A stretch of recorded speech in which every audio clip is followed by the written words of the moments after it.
All right, check it out.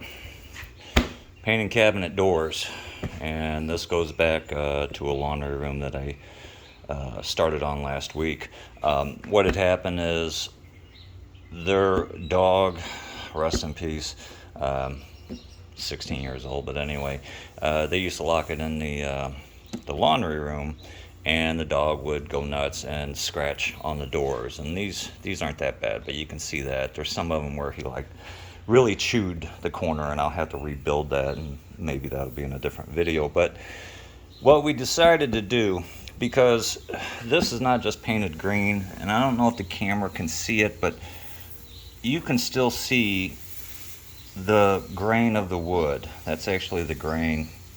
So what these were done originally from the factory is they were hit with, a couple of different colors of glaze. You can kind of see that here. We started off here, a little stain, and then we got like a green, I don't know, I guess that would be a stain as well over the top of that. And then finally they went over it with a green varnish, a colored varnish. And so it looked really nice. Let's see. Yeah, again, you can't see much, but the grain is perceptible. And so could have done that, could have fixed all this. It would have just cost a lot of money. When you get into those types of finishes, you're going to pay a little bit for it. So the rest of his house, or in other parts of the house, he's got black cabinets that have been antiqued, meaning they were painted black, and then you could do it a couple of different ways, but they probably went around and either hit it with a solvent after whatever material they used dried, and what they would do is run along the edges and kind of give it that worn out look, like it's been, they're older than they really are. So we decided to do that because it'd be a little bit cheaper, well, probably a lot cheaper than doing this multi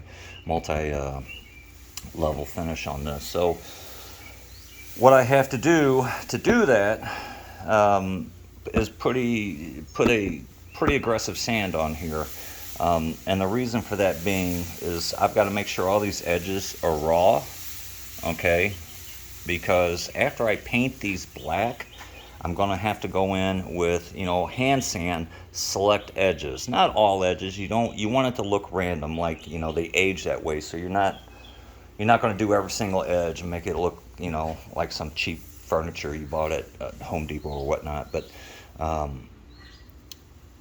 what has to happen, because I'll have these all painted black, I'm not going to know which edges that I sanded to raw. So when I go to rub through that black after it's dry, I need to make sure there's raw wood under there and not any of the green, because I don't want the green showing, when you sand away. So I'll take a picture after I'm painted these, or take a video rather after I've done that, and show you guys the look that I'm going for. But like I said, it's a pretty aggressive sand because I got to make sure all these edges give me plenty of room to where once this is painted a solid black, I can take a piece of sandpaper and like score the edges, sand the edges just a little bit, and try to get that raw wood to show through it and make them look distressed. So anyway, that's what we're starting with. And you can see like that scratch is barely perceptible. That one's in the wood, but I don't feel it, so I think that'll be okay once we paint it. A lot of this I will be bondoing, especially where he chewed the corners pretty good. But anyway, so yeah, it's pretty aggressive sand, and I'll show a video once I'm done with them, and kind of, if you can't visualize what I'm trying to say, you'll certainly see it in the after video. So there you go.